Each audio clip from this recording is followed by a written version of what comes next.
10 de la noche y es la hora de opinar. Hoy con Luis de la Calle y Giselle Pérez Blas debatiremos el tema de la semana. ¿Qué decir del largo y sinuoso camino que enfrentan nuestros candidatos independientes para formalizar su registro como aspirantes a la presidencia? Después, con Marcela Figueroa, investigadora de Causa en Común, discutiré el índice de desarrollo policial que se presentó esta semana. Y para terminar, platicaré con Daniela Martagón, ilustradora de Mundo Cruel, un libro de filosofía para niños que pretende introducirlos a los grandes temas detrás de las pequeñas preguntas, precisamente hoy, que es el Día Internacional de la Filosofía. Quédese aquí en Foro TV, que ya comenzó la hora de opinar.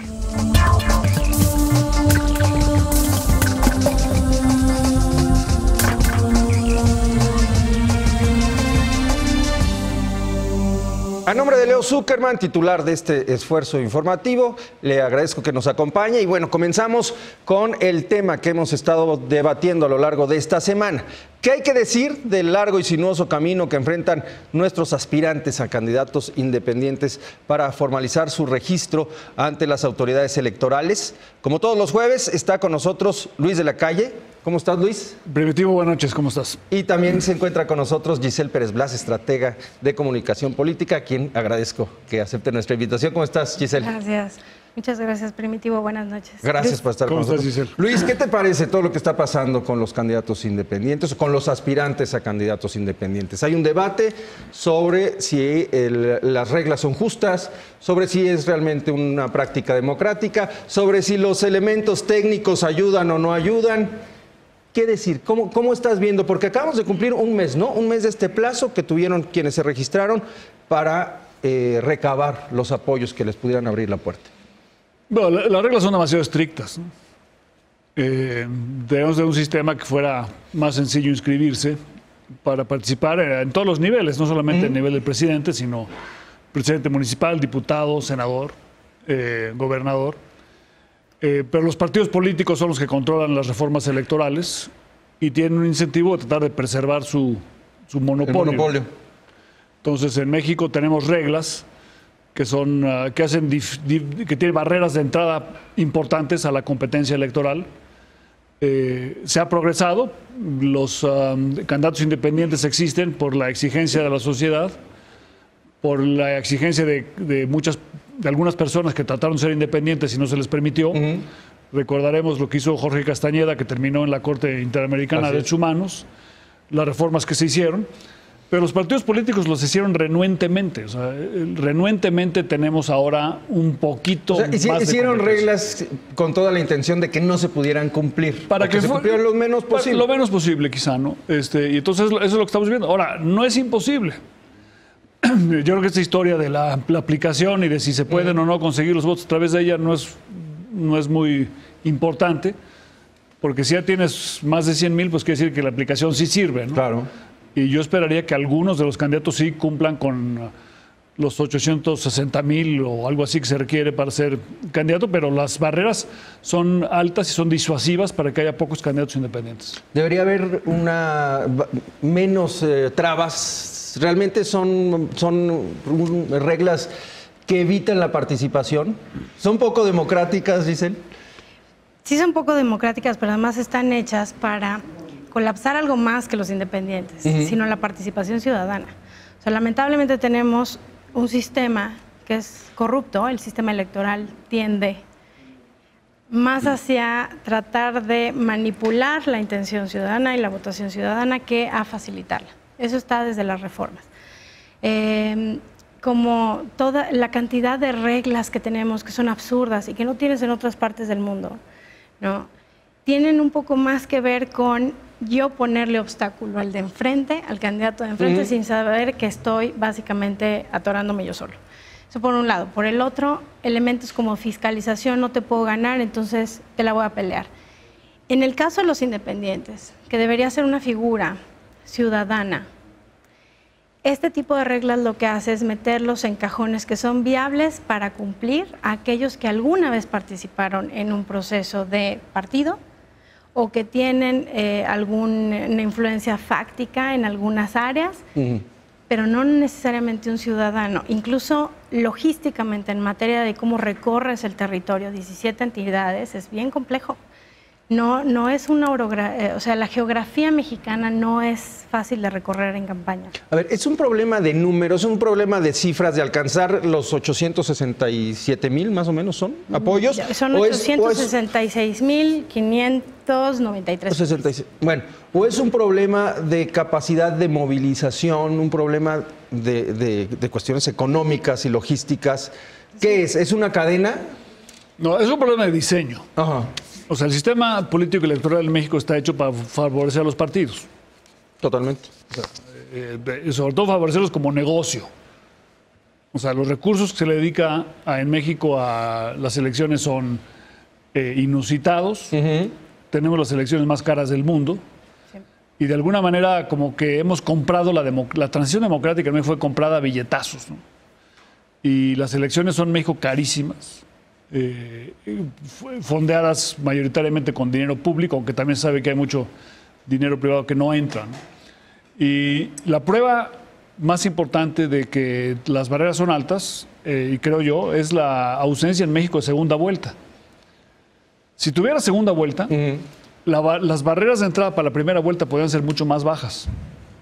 Y cuando tienes barreras de entrada baja en primera vuelta, tendrás muchos candidatos que acabarían no ganando, y en la segunda vuelta quedarían los dos que estén más cercanos al 50%, pero abajo del 50%.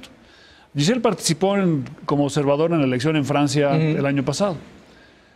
Emmanuel Macron no sería presidente de Francia si no hubiera segunda vuelta y si las barreras de entrada en la primera vuelta no fueran suficientemente bajas para poder participar. Entonces el sistema está diseñado para favorecer a los partidos y favorecer que los partidos tengan recursos. De la misma manera, o similar a esto, estamos ahora discutiendo lo del Frente, ¿no? El Frente Ciudadano, que es PAN, no es ciudadano. PRD, Movimiento Ciudadano. El nombre es una cosa de mercadotecnia, digamos, pero el punto es, ¿no sería más lógico que se dieran primero las elecciones primarias en los partidos? Totalmente. Y después hacer una coalición, ya que sepamos quiénes son los candidatos de cada partido? Margarita Zavala no se hubiera salido del PAN, no estaría ahora como candidata independiente. ¿Cómo puede ser independiente alguien que fue durante 35 años? Es que ese es un buen tema, porque Margarita... Pero ese es el punto. El sistema obliga a que caigas en estas distorsiones, ¿no? Porque si las coaliciones se pudieran hacer después de las primarias y no te obligaran a hacerlas antes, funcionaría distinto. Y ahora, ¿por qué existe el Frente? Y esta necesidad, porque no hay segunda vuelta.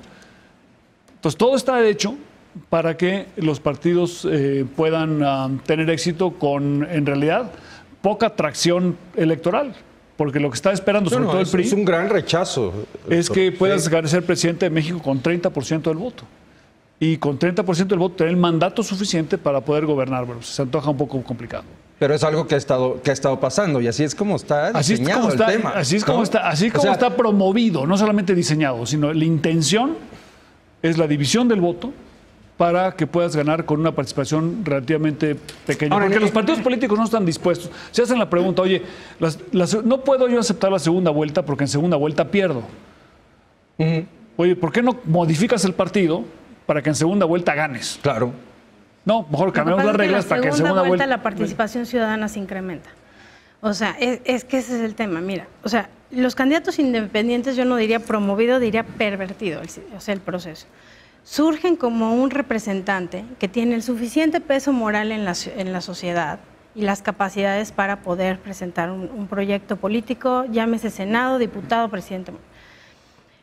Si tú no tienes la capacidad de generar respaldo ciudadano, está bien que no quedes. Lo que no es viable es que tomes gente que fue parte del sistema político. O sea, se debería cerrar la puerta a una candidatura ciudadana a Margarita Zavala o a Jaime Rodríguez el Bronco. Y lo pregunto por lo siguiente: ellos dos son quienes tienen el mayor número de firmas o de apoyos acumulados hasta ahora.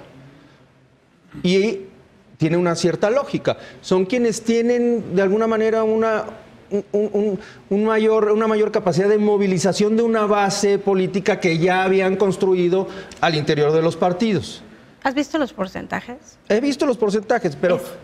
el comparativo es ridículo para Totalmente. gente que lleva 20 años en el sistema político, ni siquiera de su propia militancia. O sea, ese es el problema. Ahorita traes candidatos a diputados independientes que ya alcanzaron 130, 125, 114% de sus firmas. ¿Por qué? Porque obviamente es un coto donde tienen peso moral. De pronto sacas estos personajes, los sacas de sistemas donde básicamente tienen la deconstrucción de las marcas, o sea, el PAN está mal evaluado, el PRD está mal evaluado, el PRI, bueno, ni hablamos, ¿no? El PT, después del sismo, absolutamente todas las marcas están mal evaluadas. Y decides que cambiándote la chamarra, o quitándote la chamarra más bien, te vuelves independiente, cuando ni tu estructura de trabajo, ni tu logística de operación, ni tu visión política es independiente. Y los pones a competir contra ciudadanos que además vienen de pesos morales por región. Entonces, si a mí me dices que consiga el 1%, en la región norte, yo soy de Coahuila o de Nuevo León, entonces es viable que lo pueda hacer. Pero si me pides que se tenga 17 entidades y además representativo, el 1%, y que no sea en la capital, claro. y que, o sea, entonces, eso logísticamente, por ejemplo, Marichuy, si es representativa de tres ahora estratos, yo te preguntaría, sumamente alguien vulnerables. que no tiene esa representatividad en todo el territorio nacional, que no lo conocen en todo el país, que no tiene el peso moral porque simplemente no lo conocen en todo el país. Y no te da tiempo. ¿Tiene la posibilidad real de competir? ¿Es realmente una opción? Sí. Debe de entrar a... Bueno, la pregunta porque es si la campaña te lo da. La pregunta es si en una campaña puede tenerla.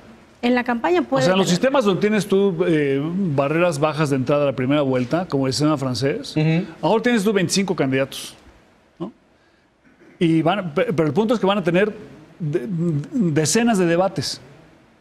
En México no hay debates. No hay debates. Entonces, y en decenas de debates, una persona que tiene suficientes ideas, que tiene la convicción, puertas. la pasión que transmite, se puede volver candidato a la presidencia. Pero por supuesto. Pero entonces hay que cambiar muchas cosas, no nada más el umbral de entrada. Es que la reforma electoral está hecha para eso. El punto es que todo el sistema está hecho para que haya en el fondo poca competencia y para que los partidos mantengan las prerrogativas que han ganado. Andrés Manuel López Obrador pudo hacer Morena, no porque fuera independiente, sino porque venía del PRI político y del PRD durante 30 o 35 años y con mucha atracción. Y ahora, una vez que tiene Morena, tienes acceso a recursos enormes de los contribuyentes para gastos de esta idea de que de dónde sale el dinero de López Obrador, pues, sale de nuestros bolsillos. En cambio, el ciudadano tiene dificultades mucho más altas y la competencia no es pareja, ¿no? Pero además, es un tema de complicidades. O sea, si tú has sido parte de un sistema político, obviamente has tenido convivencia con gobernadores, con actores políticos regionales, etcétera, etcétera. Un ciudadano no lo tiene. En teoría es una lucha de ideas y de capacidades. Así deberían ser los independientes. Hablando, por ejemplo, de Francia. La primera vuelta está, a nivel estratégico de comunicación, la primera vuelta te la determina la emoción.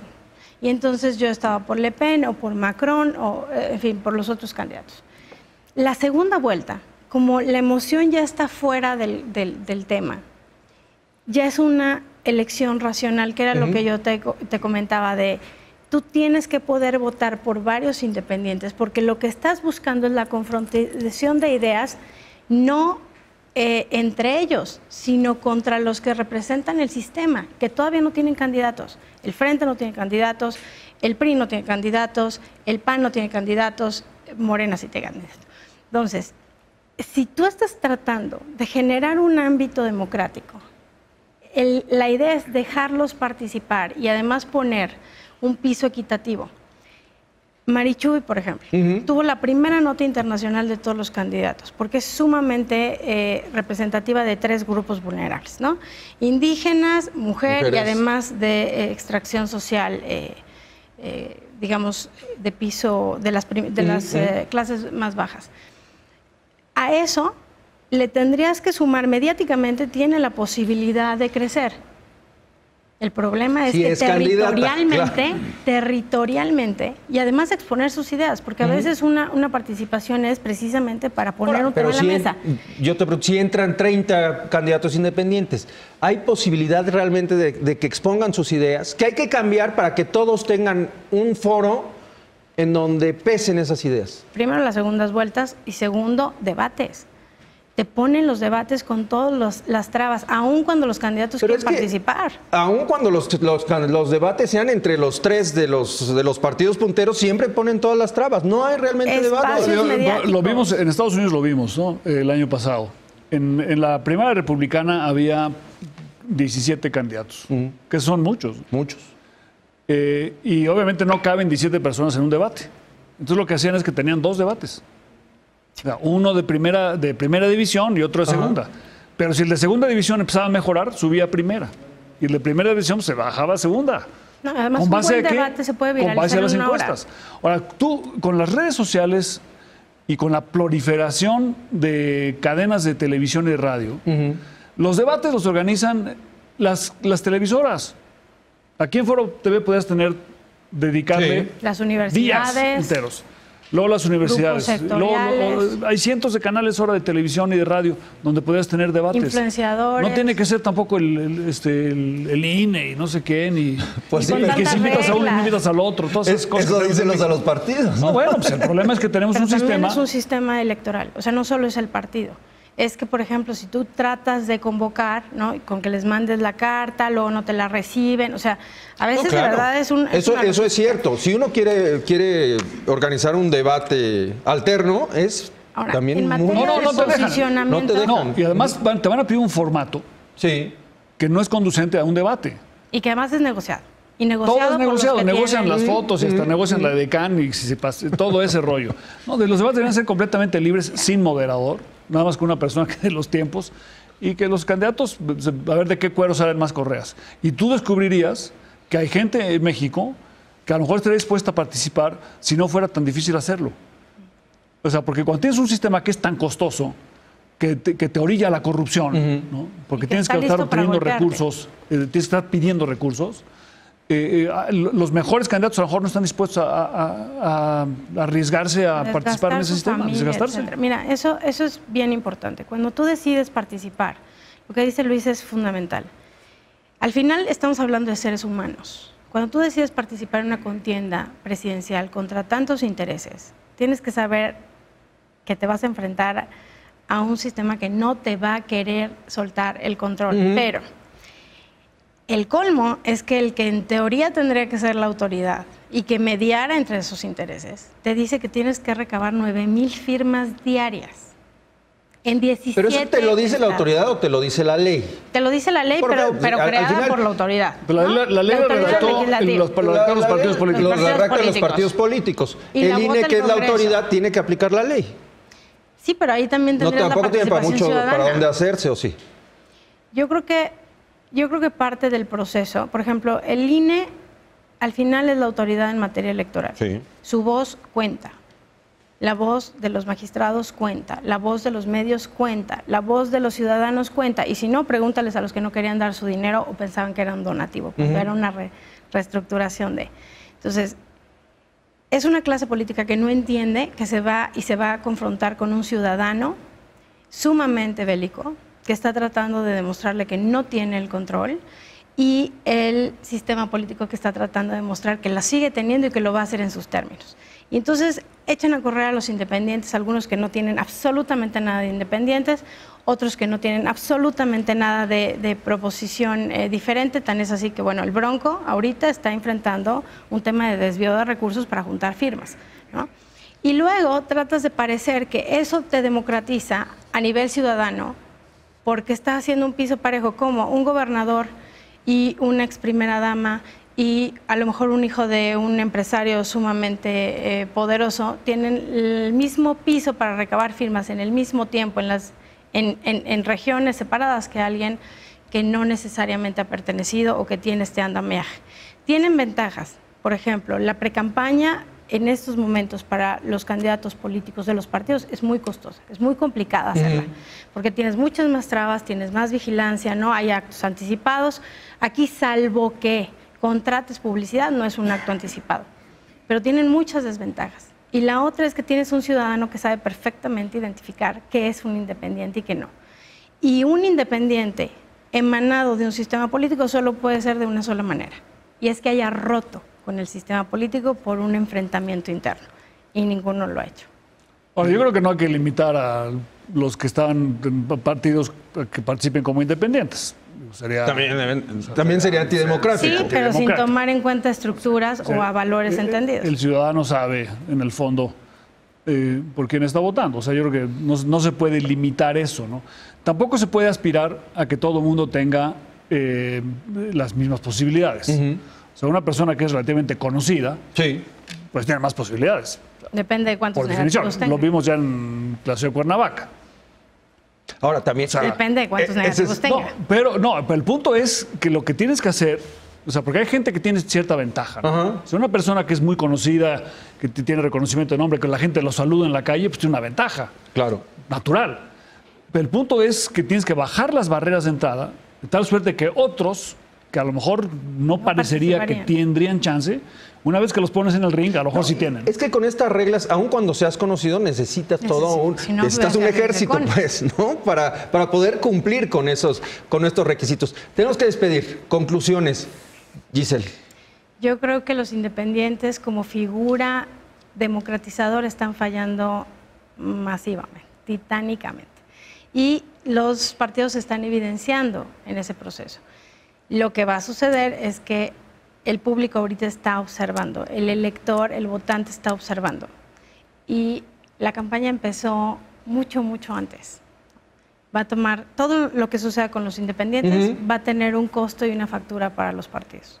Pues, bueno, yo creo que es mucho mejor que haya independientes a que no los hubiera.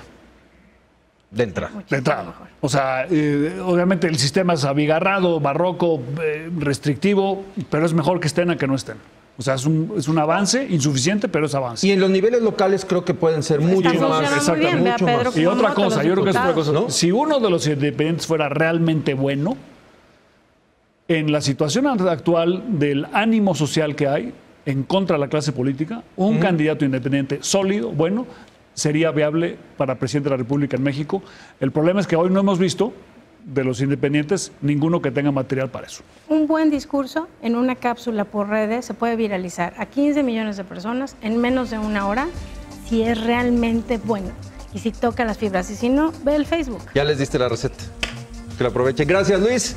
Gracias, Giselle. Gracias. Vamos a hacer una pausa y de regreso vamos a platicar de la evaluación policíaca, de este índice de desarrollo policial que fue presentado el lunes, que causó molestia al presidente de la República. Él hablaba del famoso bullying a las instituciones policíacas, pero que nos dice mucho de en qué lugar estamos parados y cuánto hemos avanzado en los últimos años. Quédese aquí en Foro TV, que continúa la hora de opinar.